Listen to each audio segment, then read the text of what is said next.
No, no, no, Barry. I don't think my healthcare's constitutional bitch is a good pickup line. No. Oh, I'm sorry. I gotta go, Mr. President. I got a video to do. All right. See you later. All right. Sorry about that. You know, the president's always calling me for advice, but where was I? Oh, yeah. What I wanted to talk to you about today was uh, the great IE debate.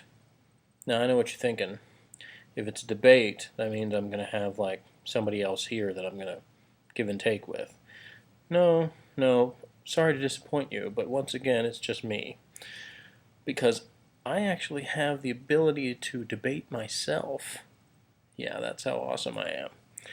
All right, so here's the deal. The first part of the Myers-Briggs typing system, the first letter component, is the I versus E one, introversion versus extroversion. Now, the funny thing is that among common people, even people that have never heard of like particular personality type theories, that particular concept is like the most commonly known. I mean, if you say to somebody, that guy's an intuitive or that chick is a sensor, most people are kind of like, huh? They don't know those terminologies. But if you say they're an introvert or an extrovert, people have heard of that before. And there's immediate images that come into their head as to what constitutes an introvert or an extrovert. Um, but those images may not necessarily match what those terms were supposed to be in Carl Jung's original idea.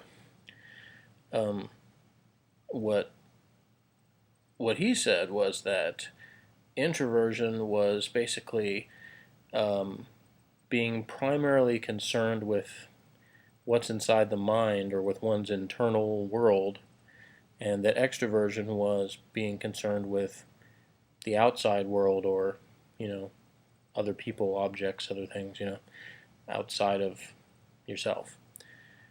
Now, those terms today don't usually get used that way.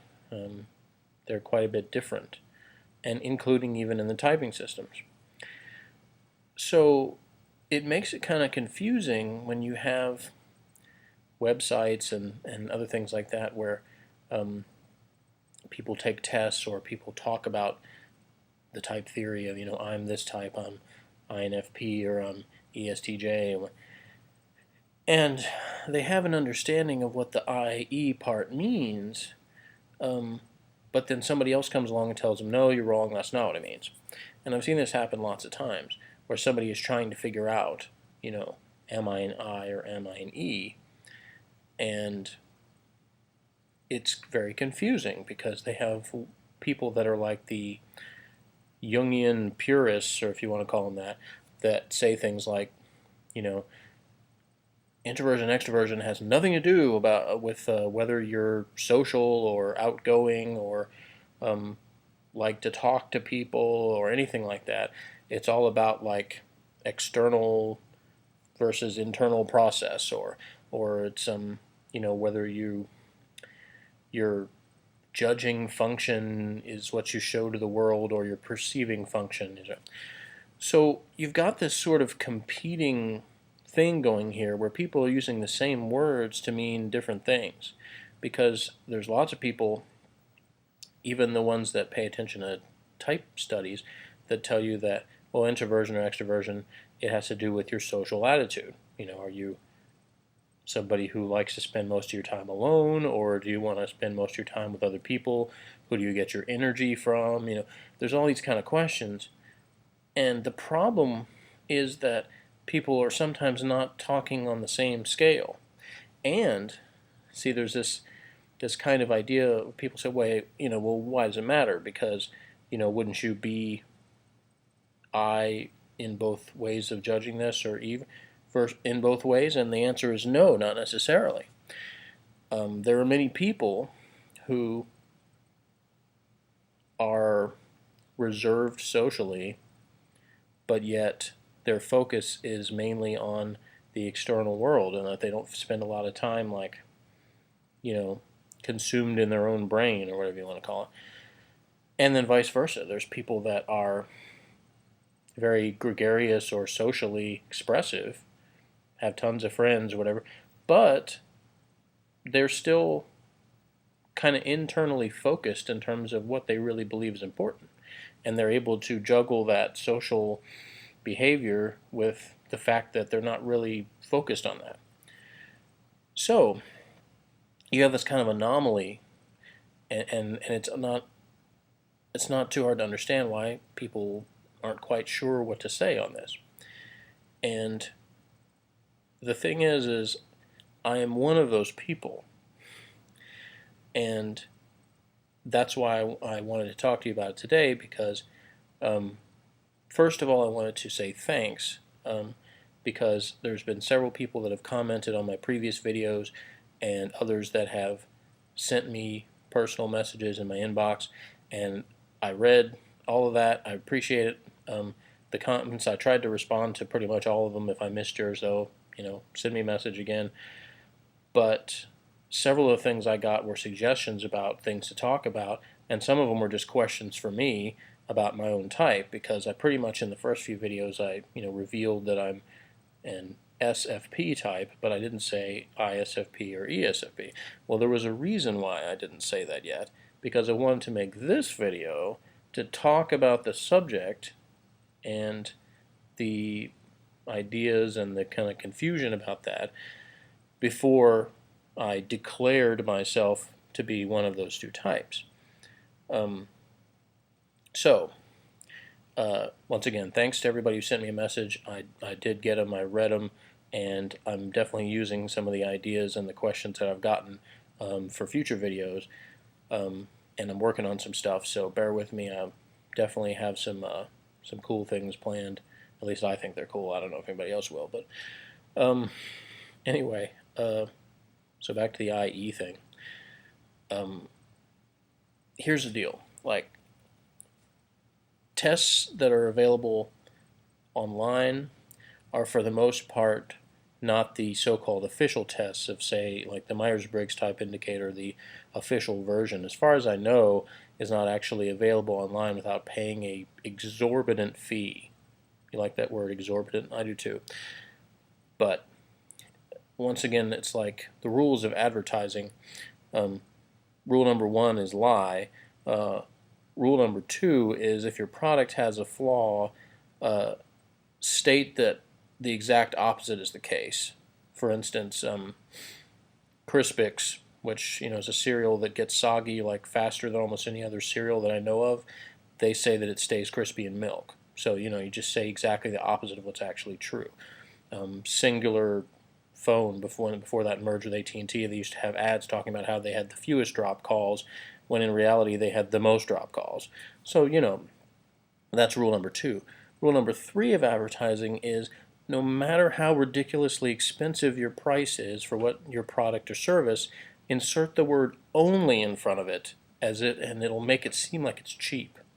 So I could say, I have got a great stack of belly button lint I'd like to sell you for only $500,000.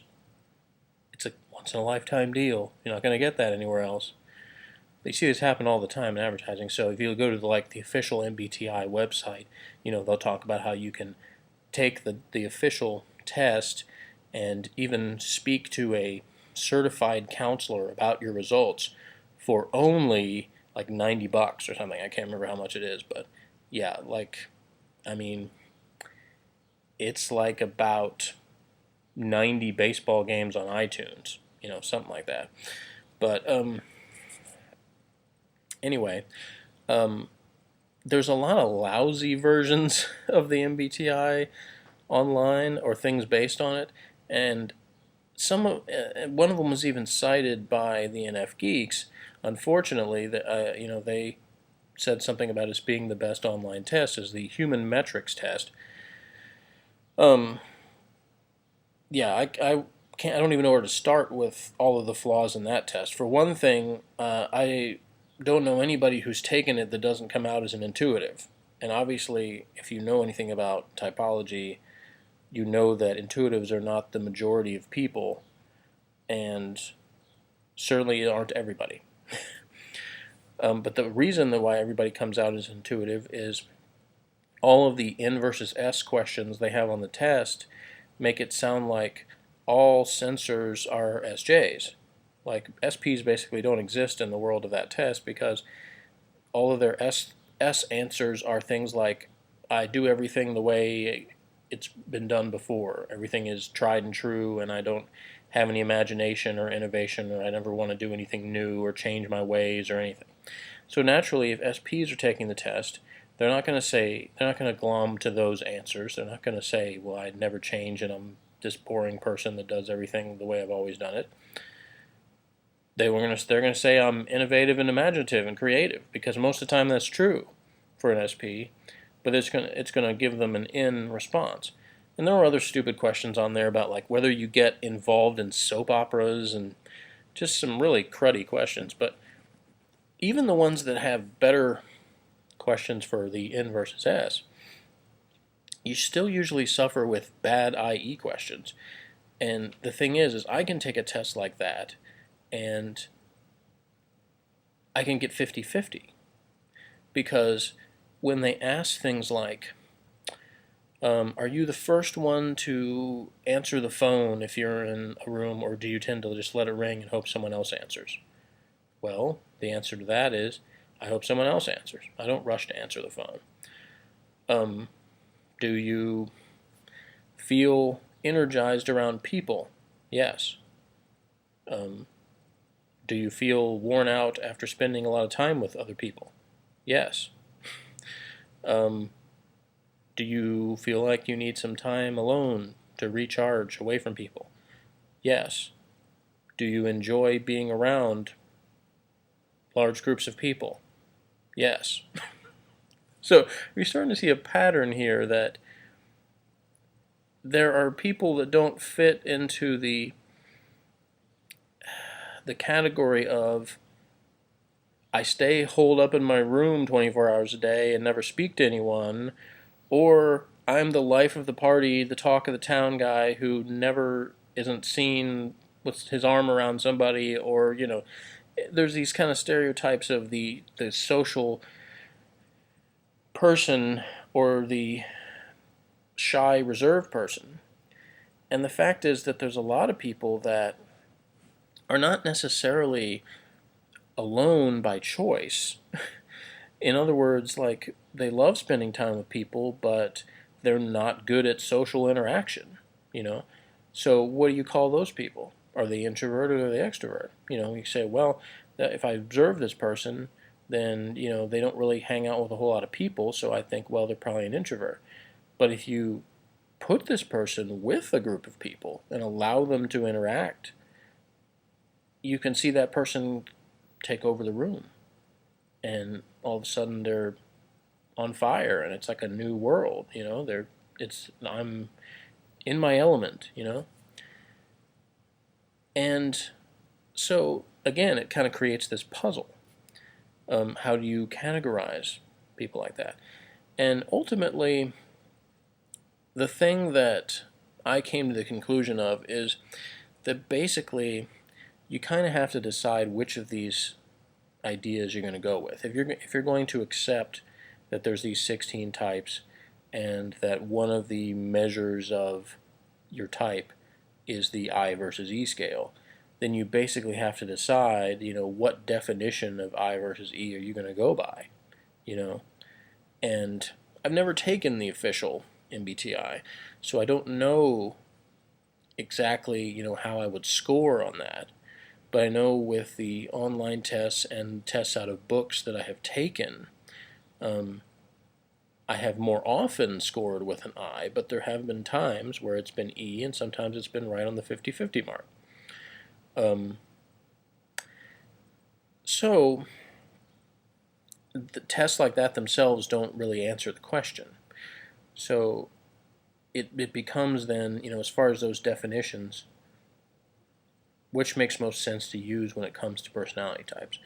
Well, personally, and I've said this in previous videos and I'll say it again, I'm a fan of David Kersey's books and his kind of way of looking at personality types and temperaments, because he basically frames things based on what people do, what they actually show the world, and doesn't try to spend a lot of time speculating as to what might be going on inside their brain.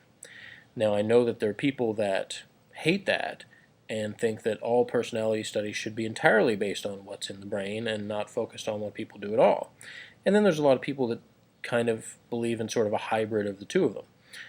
And I see merit in both kind of avenues, but I think that the truth is that you can sort of be a different type in two different scales, just as how there's other